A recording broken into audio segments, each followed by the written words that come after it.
Bruce Lee faces a real dilemma. He's on the verge of stardom in the United States with a projected TV series on the horizon, but he's just achieved superstardom as a film actor here in Hong Kong. So what does he choose, the East or the West? It's the Pierre Burton Show, the program that comes to you from the major capitals of the world.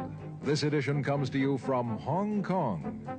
And Pierre's guest is the man who taught karate, judo, and Chinese boxing to James Garner, Steve McQueen, Lee Marvin, and James Coburn. The newest Mandarin superstar, known in the West for his appearances in Batman, The Green Hornet, Ironside, and Longstreet. His name is Bruce Lee, and he doesn't even speak Mandarin. And here's Pierre. Well, how can you play in Mandarin movies if you don't even speak Mandarin? How do you do that? Well, first of all, I speak only Cantonese. Yeah. So, I mean, there is quite a difference as far as pronunciation and things like that go. So somebody else's voice is used, right? Definitely, definitely. You just make the words. Doesn't that sound strange when you go to the movies, especially in Hong Kong, in your own town, and you see yourself with somebody else's voice? Well, not really, you see, because most of the Mandarin pictures done here are dubbed anyway. They're dubbed anyway? Anyway. I mean, disregard. I mean, they shoot without sound. So it doesn't, you know, make any difference. Your lips never quite make the right words, do they? Yeah, well, that's where the difficulty lies, you see. I mean, in order to, because the Cantonese have a different way of saying things, you know, I mean, different from the Mandarin. Yeah. So I have to find, like, something similar to that and keep a kind of a feeling going behind that. Something that matching the Mandarin deal. Like the Does old it silent sound complicated? days. Like the old silent days. But I gather in the movies made here, the dialogue is pretty stilted anyway.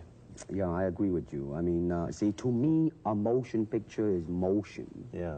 I mean, you got to keep the dialogue down to the minimum. Did you look at many Mandarin movies before you started playing in the first one? Yes. What did you think of them when you saw them? Quality-wise, I mean, I have to admit that it's not quite up to the standard. However, it is growing, and it is getting higher and higher and going toward that standard, than what I would term quality.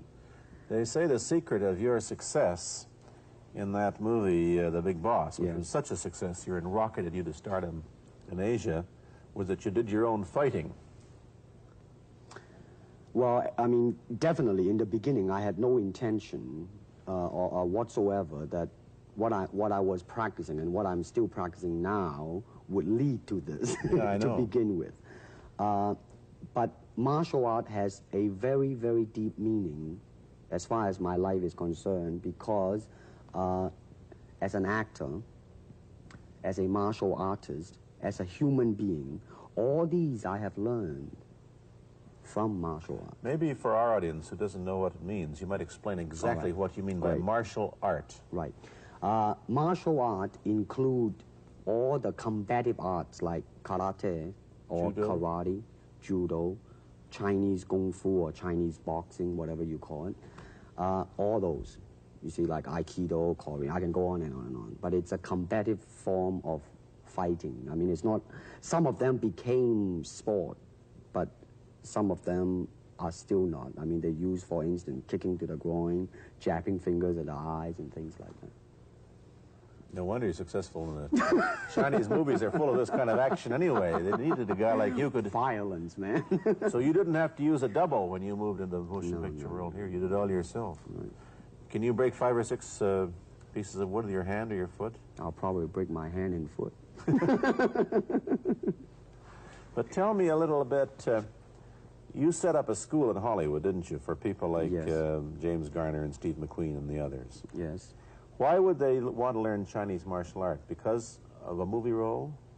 Not really. I mean, most of them, you see, to me, at least the way that when I teach it, all type of knowledge ultimately means self-knowledge. Mm-hmm.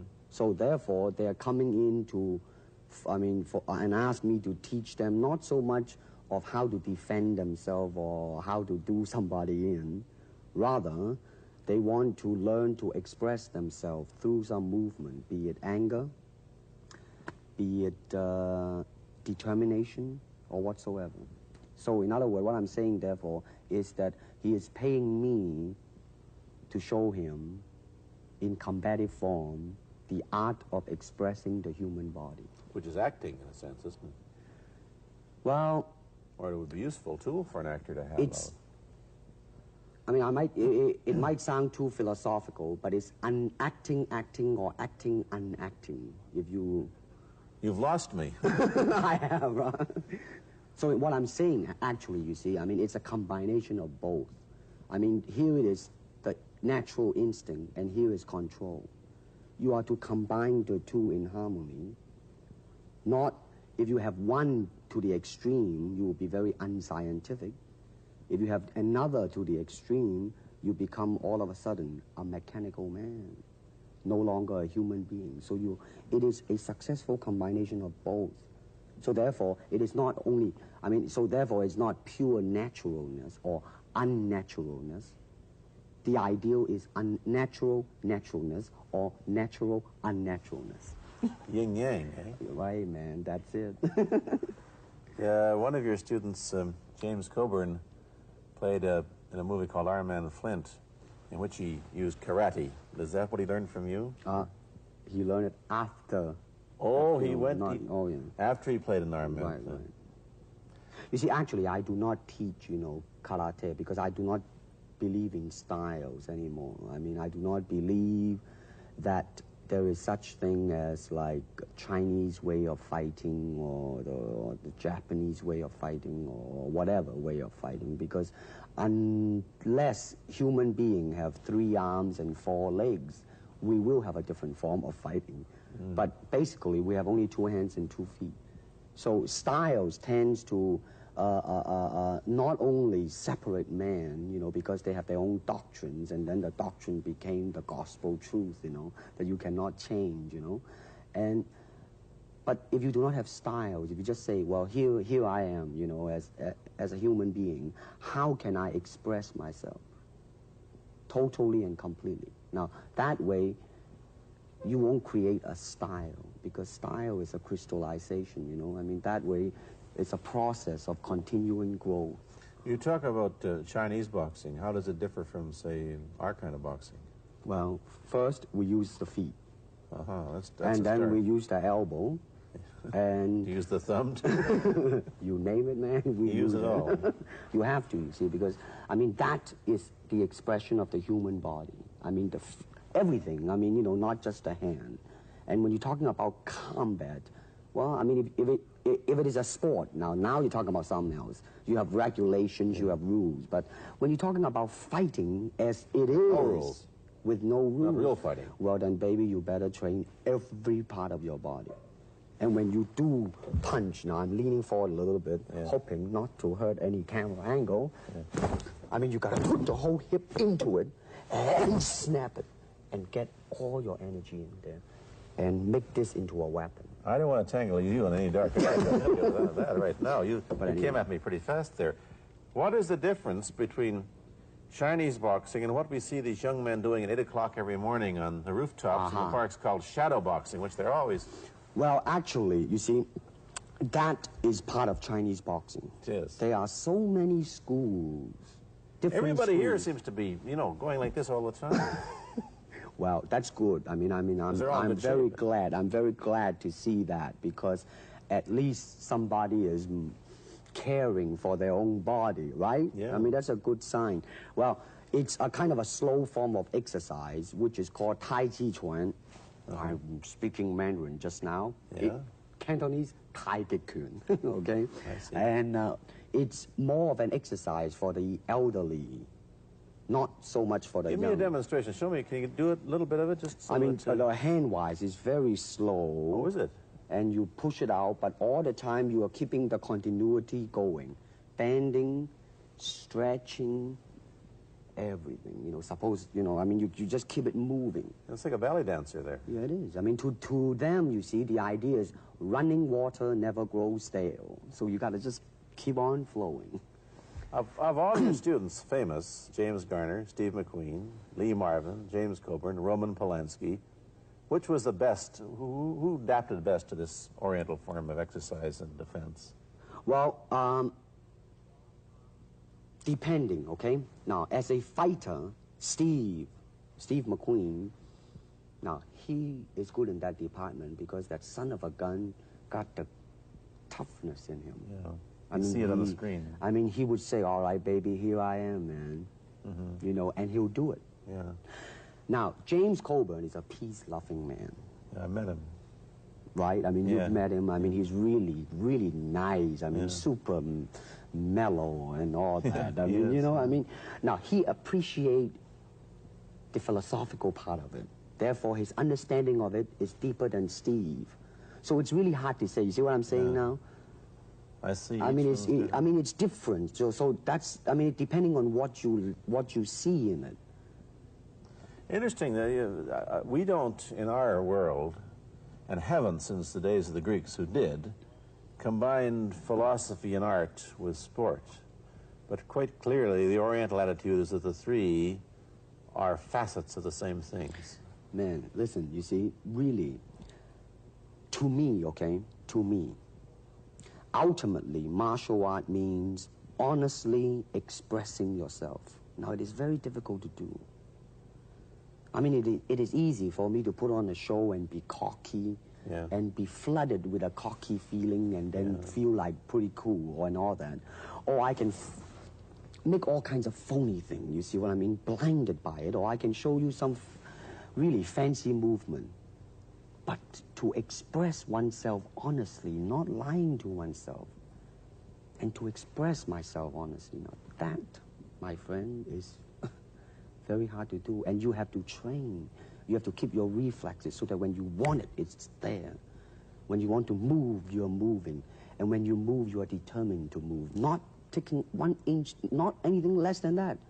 If I want to punch, I'm going to do it, man, and I'm going to do it, you see. So, I mean, so that is the type of thing you have to train yourself into it, to become one with the, you think?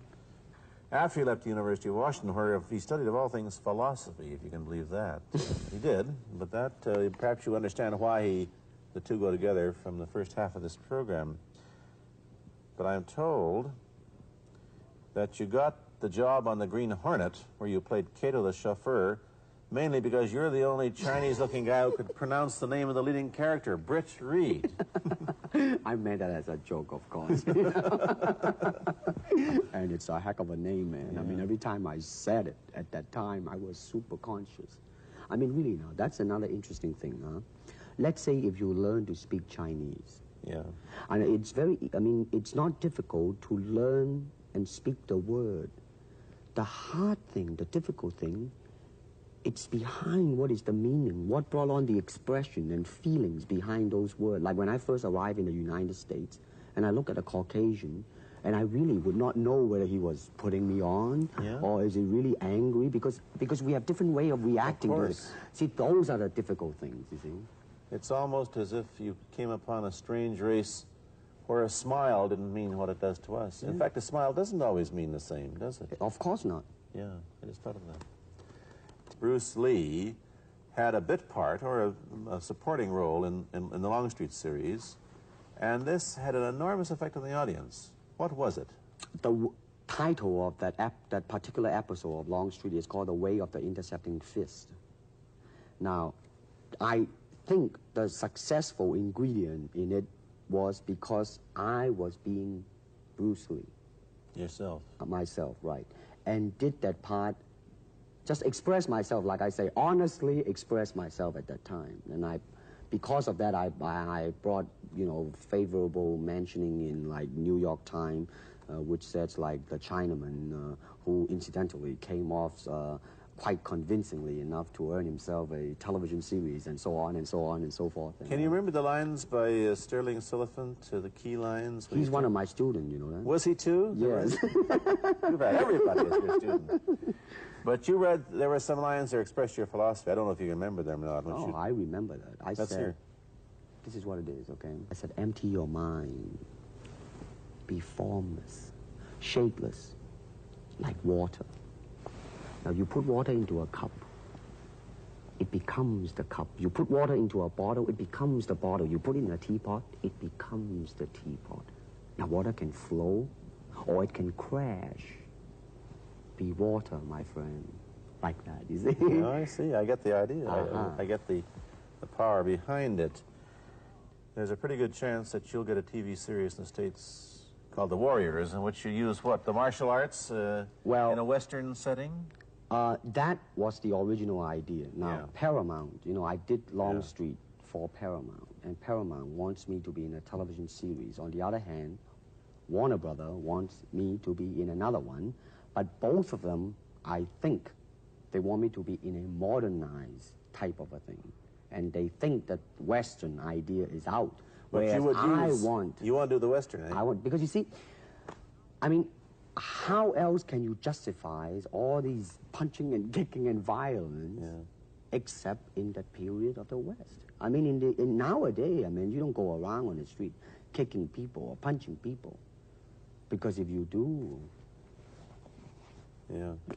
that's it. I mean, I don't care how good you are, you know. But this is true also of the Chinese dramas, which are mainly costume dramas. They're all full of blood and gore over here. You mean here? Yeah. Well, unfortunately, you see, I hope that the picture I am in would either explain why the violence was done, whether right or wrong or whatnot. But unfortunately, pictures, most of them here, are done mainly just for the sake of violence. You know what I mean? Like, you know, fighting for 30 minutes, get stabbed 50 times. And well, I'm fascinated. Let me give you your microphone back.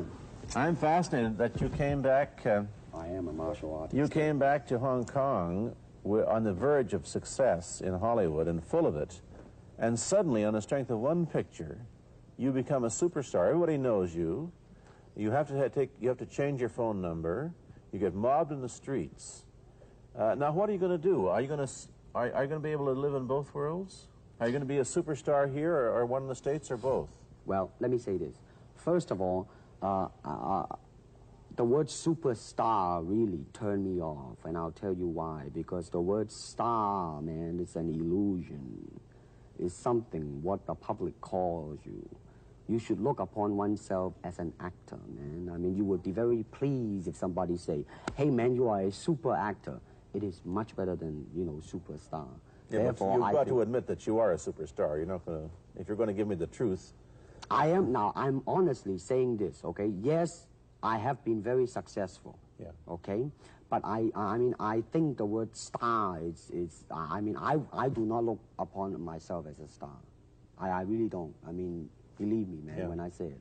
I mean, I'm not saying it because well, what are you going to do? Let's get back to the question. Okay. Are you going to stay in Hong Kong and be famous? Or are you going to go to the United States and be famous? Or are you going to try and eat your cake and have it too? I am going to do both because, you see, I have already made up my mind that in the United States, I think something about the Oriental, the true Oriental should be shown. Hollywood sure as heck hasn't. You better believe it, man. I mean, it's always the pigtail and bouncing around, chop, you know, with the eyes slant and all that. And I think that's very, very out of... Let me ask you, however, about the problems that you face as a Chinese hero in an American series. Have people come up in the industry and said, well, we don't know how the audience are going to take a non-American? Such question has been raised. In fact, it is being discussed, and that is why The Warrior is not going to be on. I see. You see, because unfortunately, such thing does exist in this world, you see. Like, they think that business-wise, it's a risk. And I don't blame them, I mean, in the same way, it's like in Hong Kong, if a foreigner come and became a star, if I were the man with the money, I probably would have my own worry of whether or not the acceptance would be there. But that's all right, because if you honestly express yourself, it doesn't matter, see? Because are you too Western for Oriental audiences, do you think? Oh man, like how? I have been criticized for that. You have, eh? Oh, yes, definitely. So. Let me ask you whether the change in attitude on the part of the Nixon administration towards China has helped your chances of starring in an American TV series. Well, first of all, this happened before that. Yeah. But I do think that things of Chinese will be quite interesting for the next few years. I mean, not that I'm politically, you know, inclining toward anything. You know, I understand that. I'm just wondering. But I mean, once the opening of China, you know, I mean, that it will bring more understanding. Yeah. More things that are, hey, like different, you know? And maybe in the contrast of comparison, some new thing might grow. So therefore, I mean, it's a very rich period to be in. I mean, like, if I were born, let's say, 40 years ago. Yeah. If I have a thought in my mind, I said, boy, I'm going to star in a movie or star in a television series in America. Well, that might be a vague dream, but I think right now, maybe, man. You still think of yourself Chinese, or do you ever think of yourself as North American? You know what I want to think of myself? As a human being. Because, I mean, I don't want to sound like, you know, as Confucius say, but under the sky, under the heaven, man, there is but one family. It just so happened, man, that people are different. Okay, we got to go. Thank you, Bruce Lee, for coming here. Thank you for Pierre. watching. Thank you.